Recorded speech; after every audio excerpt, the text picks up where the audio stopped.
Sony A6700. Let's talk about it.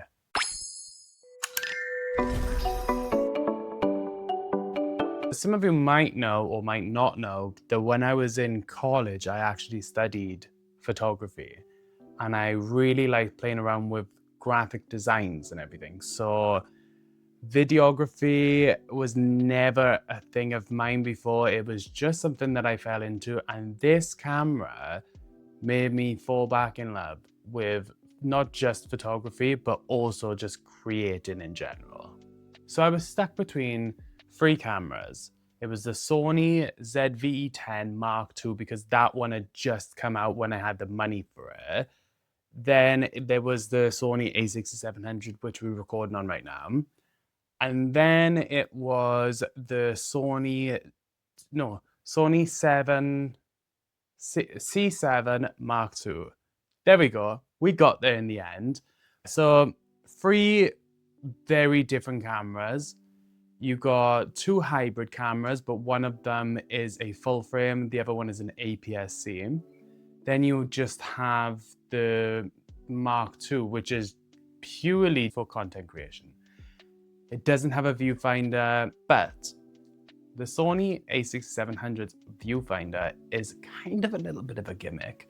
I don't use it. It's just positioned in a very weird place on the camera. The screen is just great, so I've never really felt the need to use it. And when I do, what I see through it isn't what I used to have on my old SLR. It's a still really handy thing to have. It's just I've not needed to implement that into any of my work yet. So after 10, 11 years, why did I want to get a camera again? Why did I want to pick up content creation as well? Because I think that's a topic to be discussed in itself. And why did I go for Sony rather than Canon, which I was always kicking myself before because I went for a Nikon camera rather than a Canon camera. So when I was coming into the content creation, I can't remember what it was called. I think it was the Canon R50. I liked that one, but I just got drew straight away to Sony. And the reason why I did this, and I think this is quite strategic, is the best camera that you can get is the one that is up and coming at the moment. So like Sony's the biggest brand now. Before it was Canon, you know, Fujifilm was always, that's just a different ballgame completely. That's if you want that type of image. The reason why I went for Sony is because I knew there would be so many tutorials, how to use this, how to do this, on Sony cameras, and especially the Sony A6700. And I wasn't wrong, because everything that I needed, I found on YouTube. ChatGPT helped a lot actually with the camera. And yeah, it was a learning curve, because when I had the Nikon before, nobody was getting Nikon. So then when I was trying to learn the camera, and in my photography class, everybody else had was Fujis and Canons. They were the in things. Fuji will always be in, and I love Fuji, and I really want to get a Fuji camera just solely for photography, because I love the vintage feel, and I love that about it. Before you get your Sony camera, there's gonna be this whole thing, and when you open it, you're gonna be like, what the fuck do I do? And there is not any YouTube videos that are straightforward to the point and being like, you gotta do it this. There isn't any of that. There's a lot of beating around the bush. I'm not gonna try and be like, this video is gonna be the one to help you. I will try and help as much as I can, but my honest advice is go on to ChatGPT and ask it about the settings. What is the best settings for my Sony camera? It is a lifesaver. I asked ChatGPT to help me with my creative look, which I will show you in a minute, because right now we are recording on picture profile. I like the picture profile. This is what I've used since I got the cameras, but I also found a way to get my creative looks to look very similar to this, which I'm going to show you right now. And now here we are, and we're recording on creative look. This is standard, because you have like two columns of it. The first column I kind of edited myself, and then the second column I edited but tweaked it a little bit. This is on the second column, and I'll show you what the first one looks like now. And then this is the first one. So they're very similar, but it's different. So this would be great for out and about. And then there's the other one that I was using at the start. That one is better for inside. But can you tell the difference? So this is the standard now. This one is standard too. This is very close to picture profile 4 that I've created myself, eh? And now here we are, and we're back to picture profile. The picture profile is a little bit more flatter. I kind of like that. I've always been the type of person that liked to underexpose my photos so I could make it a bit more moody and, I guess, grungy vibe. This works great for that. I have loads of different picture profiles saved. I'm not going to go through them or anything because there's just too many, and I don't really use all of them. I just use picture profile 4 and picture profile 5. So picture profile 5 is very similar to this. It's a little bit flatter in the face, so it's perfect when I'm going out. But I don't use the picture profiles when I'm out. I just use the creative look. If I'm ever vlogging and doing this and that, I'm using creative look. The next thing I want to touch on is manual focus, autofocus, aperture priority, shutter speed priority. I don't use really any of them apart from just manual. I just stick it in manual. I did have a little bit of a thing where I was trying to use aperture priority, but what was happening in my footages is the brightness was going up and down. It was very, very weird. I keep it in manual.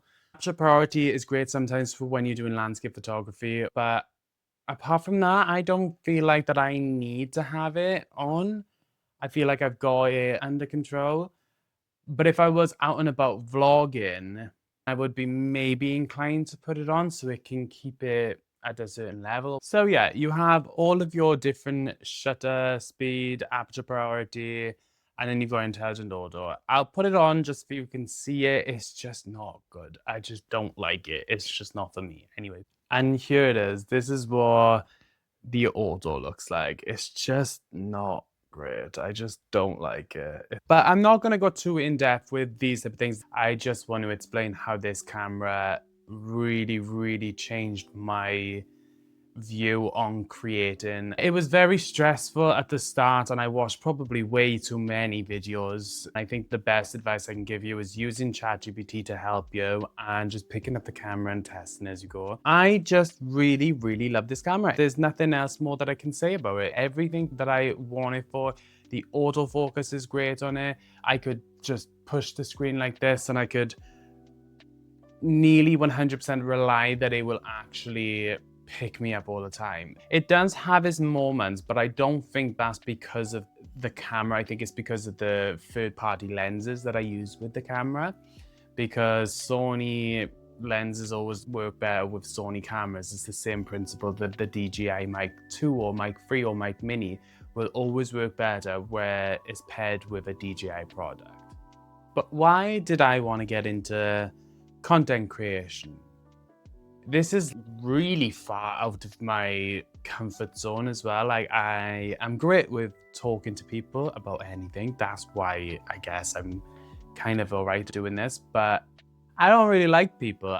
And I think that it is so far out of my comfort zone sometimes that it is, sometimes I have to like remind myself, I'm like, no, okay, there is a bigger meaning behind this. This is why I want to do this. And it's just the fact that my life was not probably supposed to go this way. I wasn't supposed to be in the situation that I am in now, like with my partner, got a little family going, looking to buy our first house together and everything.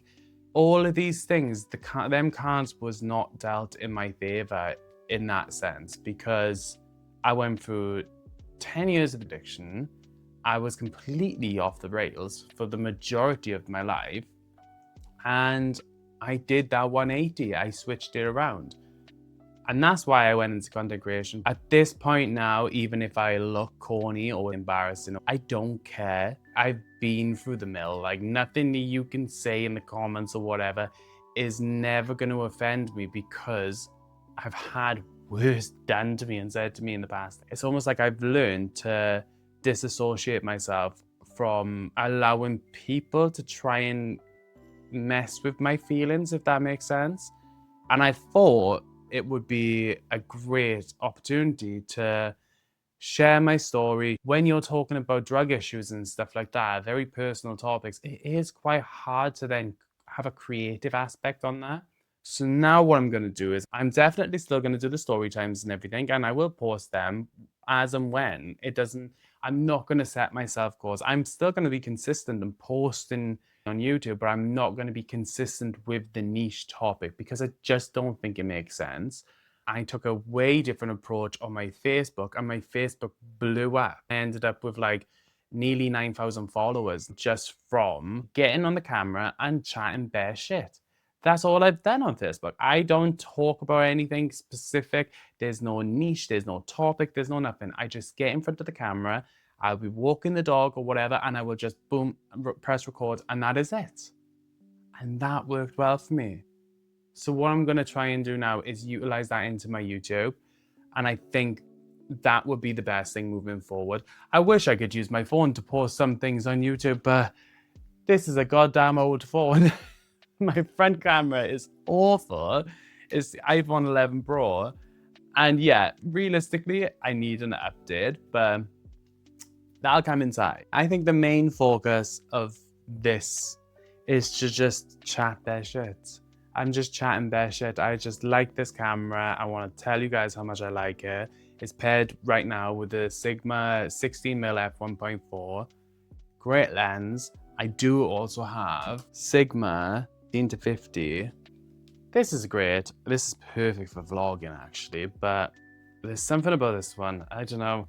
It's an old lens as well. It's like 8-9 years old, but there's just something about it, the way it makes all the background creamy, and I just love it. It's my favorite lens to this day, paired with this camera.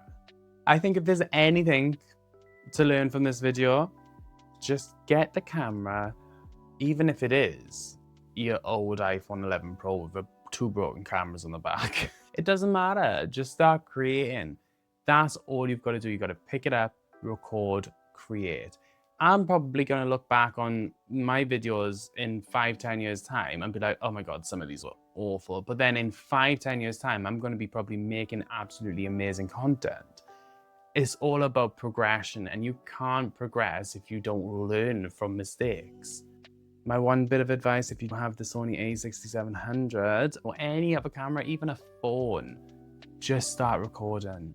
Sometimes it is a little bit annoying when you post things and it doesn't get much attention and you put a lot of effort into it, but it doesn't matter because that's not the whole reason of it. Yeah, there is that aspect that you want to reach out to a big community and stuff, but rather than looking at it and be like, oh my God, why did nobody click on it? Why is this or that? Then what you got to do, rather than getting into that headspace, be like, what can I do to make it better? And that's where you learn. Thank you guys for watching. I'm sorry this one's just a little bit of a ramble on, but yeah, I just thought that I would share how much I love this camera.